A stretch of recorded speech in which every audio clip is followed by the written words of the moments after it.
சை பைன ஸஃபா வல் மர்வா. இந்த மக்கா இப்ராஹிம் நம்ம தொழுது முடிச்சதுக்கு பின்னாடி ஹஜ்ருல் அஸ்வத் நாம தொட்டு முடிச்சதுக்கு பின்னாடி கொஞ்சம் தூரத்துல இருக்கும். அதாவது அந்த மஸ்ஜிதுல் ஹராமுடைய வளாகத்துக்குள்ள தான் இருக்கும். கொஞ்சம் தூரம் இந்த மக்கா இப்ராஹிம் வந்து பக்கத்துல இருக்கும். இந்த சஃபா மர்வா என்று சொல்லப்படக்கூடிய அந்த மலை குன்று இருக்கா இல்லையா, அது இன்றைக்கு மலை குன்றெல்லாம் நம்ம போய் பார்க்க முடியாது. அந்த இடத்துல என்ன செய்யுது, அந்த பில்டிங் கட்டடம் தான் என்ன செய்யும் இருக்கும். அதுக்கு ஒரு அடையாளம் போட்டு வச்சிருக்கிறாங்க. அந்த சஃபா மர்வாவுக்கு என்ன செய்யணும், நாம வரணும். அந்த பக்கத்துல வந்த உடனே, அந்த சஃபாவுக்கு பக்கத்துல வந்த உடனே குர்ஆன்ல இருந்து ஒரு வசனத்தை ஓதுமாறு ரசூல் ஸல்லல்லாஹு அலைஹி வஸல்லம் சொல்லி இருக்கிறாங்க. ரசூலுல்லாஹ் ஓதி இருக்கிறாங்க. அதாவது சூரத்துல் பக்ராவுல 158வது வசனமாக அது பதிவு செய்யப்பட்டிருக்கிறது. இன்ன ஸஃபா வல் மர்வத மின் ஷஆயிரில்லாஹ். நிச்சயமாக இந்த சஃபாவும் இந்த மர்வாவும் அல்லாஹ்வுடைய அடையாள சின்னங்கள். அந்த இடத்துல தான் இந்த உலகத்துக்கு மிக முன்மாதிரியா இருக்கக்கூடிய ஹாஜரமா இருக்காங்க இல்லையா, அந்த இடத்துல வந்து தன்னுடைய மகனுக்காக வச்சிருக்காங்க. அந்த தண்ணியை தேடி அங்க இங்கேயும் ஓடுனாங்களா இல்லையா, அதை வந்து அல்லாஹ் நினைச்சிருக்கிறான். இந்த உம்ராவுடைய நேரத்துல, ஹஜ்ஜுடைய நேரத்துல வந்து ஒரு இபாதத்தாக நினைச்சிருக்கிறான், வச்சிருக்கிறான். இந்த இன்ன ஸஃபா வல் மர்வத மின் ஷஆயிரில்லாஹ், அத அந்த ஸஃபாவுக்கு பக்கத்துல வந்த உடனே நினைச்சினோம் நாம ஓதணும். ஓதுனதுக்கு பின்னாடி திரும்ப ஒரு வார்த்தை ரசூல் ஸல்லல்லாஹு அலைஹி வஸல்லம் அந்த இடத்துல சொல்லி இருக்கிறாங்க. எப்படின்னு சொன்னா, நபதஉ பிமா பதா அல்லாஹு பிஹி. அல்லாஹ் வந்து இந்த குர்ஆனுடைய வசனத்துல எதை சொல்லி ஆரம்பித்திருக்கிறானோ அதை சொல்லி நாங்கள் ஆரம்பிக்கிறோம். அந்த இடத்துல இருந்து நாம ஆரம்பிக்கிறோம் அப்படி ரசூலுல்லாஹ் சொல்லி இருக்கிறார். இந்த இன்ன ஸஃபா வல் மர்வத்துல வந்து அல்லாஹ் என்ன சொல்லி இருக்கிறான், ஃபர்ஸ்ட் ஸஃபாவை சொல்லி இருக்கிறான், இரண்டாவது என்ன சொல்லிருக்கிறான், மர்வாவை சொல்லி இருக்கிறான். அப்ப அந்த ஸஃபா மர்வாவுக்கு இடையில நம்ம சை செய்றோமா இல்லையா, தொங்கோட்டு ஓடுறோமா இல்லையா, இது வந்து எதுல இருந்து ஆரம்பிக்க வேண்டும் சொன்னால் அந்த ஸஃபாங்கிற அந்த இடத்துல இருந்து என்ன செய்ய வேண்டும், நம்ம ஆரம்பிக்க வேண்டும். அப்படி ஆரம்பிக்கிற சமயத்துல அந்த ஸஃபாவுக்கு பக்கத்துல நாம போய் இருக்கிற சமயத்துல கிப்லாவை பார்த்து நாம என்ன செய்யணும், முன்னாக்கி அந்த இடத்துல ஒரு சின்ன திக்ர் ரசூல் ஸல்லல்லாஹு அலைஹி வஸல்லம் கற்றுக் கொடுத்திருக்கிறார். இதுவெல்லாம் அந்த திக்ர் வந்து ஒரு நீண்ட அளவுல இருக்குது. முடிந்தால் மனப்பாடம் பண்ணிக்கொள்ளுங்க, இல்லாவிட்டால் குற்றம் கிடையாது. அதுல உள்ள அந்த திக்ர் என்னன்னு சொன்னால் அல்லாஹு அக்பர் அல்லாஹு அக்பர். ஸஃபாவுக்கு பக்கத்துல போய் அந்த இடத்துல கொஞ்சம் லேசா மேடாக உயரமாக இருப்பதாக என்ன செய்றாங்க, போயிட்டு வந்தவங்க சொல்றாங்க. அந்த இடத்துல நின்னுகிட்டு நீங்க என்ன செய்யுங்க, அல்லாஹு அக்பர் அல்லாஹு அக்பர் அல்லாஹு அக்பர், அல்லாஹ் பெரியவன் அல்லாஹ் பெரியவன் என்ன செய்யணும், 3 தடவை சொல்லணும். லா இலாஹ இல்லல்லாஹ், அல்லாஹ்வை தவிர வேற உலகத்துல கடவுள் கிடையாது. வஹதஹு, அவன் தனித்தவன். லா ஷரீக லஹு, அவனுக்கு இணையாக இந்த உலகத்துல எதுவும் கிடையாது, எவரும் கிடையாது. லஹுல் முல்கு வ லஹுல் ஹம், இந்த உலகத்துல இருக்கக்கூடிய ஆட்சி அதிகாரம் இதே போல புகழ் அத்தனையுமே யாருக்குரியது, அந்த அல்லாஹ்வுக்குரியது. யுஹ்யி வ யுமீத், அவன் தான் இந்த உலகத்துல நினைச்சான் உயிரை கொடுக்கிறான், இதே போல மரணிக்க வைக்கின்றான். வஹு அலா குல்லி ஷைஇன் கதீர், அல்லாஹ்வுக்கு முடியாத எந்த ஒன்றும் கிடையாது, எல்லாவற்றின் மீதும் அவன் என்ன செய்தான், சக்தி பெற்றவனாக இருக்கின்றான். லா இலாஹ இல்லல்லாஹ், திரும்ப என்ன செய்யணும், அல்லாஹ்வை தவிர வணக்கத்திற்குரியவன் யாரும் கிடையாது. அன்ஜஸ வாதா, அவன் தான் தன்னுடைய வாக்குறுதியை நிறைவேற்றினான். கொஞ்சம் கவனிக்கணும், அன்ஜஸ வாதான்னு சொன்னா அவன் தான் தன்னுடைய வாக்குறுதியை நிறைவேற்றினான். வ நஸர அப்தா, தன்னுடைய அடியாரான ரசூல் ஸல்லல்லாஹு அலைஹி வஸல்லத்துக்கு அல்லாஹ் அணிஞ்சான், உதவியும் செய்தான். வ ஹஸமல் அஹ்ஸாப வஹதா, அவன் தான் தனித்த நிலையில இந்த எதிரி படைகளை வென்றெடுத்தான். அப்படிங்கிற அந்த விஷயத்தை ரசூல் ஸல்லல்லாஹு அலைஹி வஸல்லம் இருக்கிறாங்க, ஓதி இருக்கிறாங்க.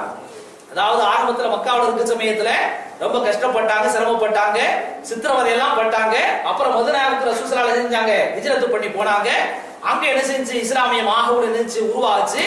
இது முடிஞ்சதுக்கு பின்னாடி என்ன செய்றாங்க, பல விதமான யுத்தங்கள்லாம் சந்திச்சு இவங்க தான் போய் போரிடுறாங்க. யாரு, ரசூல் ஸல்லல்லாஹு அலைஹி வஸல்லம் சஹாபாக்கள் தான் போய் என்ன யுத்தத்துல கலந்துக்கிறாங்க. எல்லா விதமான கஷ்டங்கள், எல்லா விதமான சிரமங்கள் பட்டதான் யாருதான், ரசூலுல்லாஹ் தான்.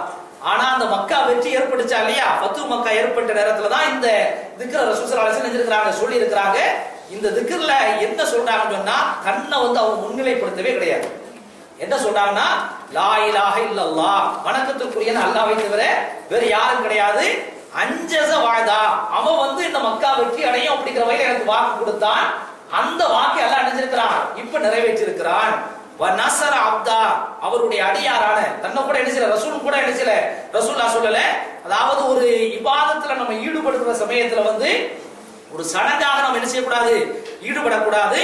தொழுகையில ஈடுபட்டாலும் சரி, ஹஜ்ஜில ஈடுபட்டாலும் சரி, அந்த பணிவு தன்னடக்கம் என்ன செய்யணும், நம்ம இடத்துல வரணும். ஒரு பெரிய அளவுல நம்ம செல்வந்தரா இருக்கலாம், அறிவாளியா இருக்கலாம், மிகப்பெரிய அளவுல நம்ம என்ன செய்யலாம், மேம்பட்டு இருக்கலாம். ஆனா அல்லாஹ்வுக்கு முன்னாடி நான் சாதாரண ஒரு அடிமைதான் அப்படிங்கிற ஒரு எண்ணப்பாடு வரணுங்கிறதுக்காக வேண்டித்தான் இந்த திக்ர நினைச்சிருக்கிறாங்க ரசூல் ஸல்லல்லாஹு அலைஹி வஸல்லம் அந்த உம்ராவுல வச்சிருக்கிறாங்க. வஹஸமல் அஹ்ஸாப வஹதான், அந்த அல்லாஹ் தான் அந்த எதிரி படைகளை தனியாக நின்று வென்றெடுத்தான். இவங்க தான் கஷ்டப்பட்டது எல்லாமே.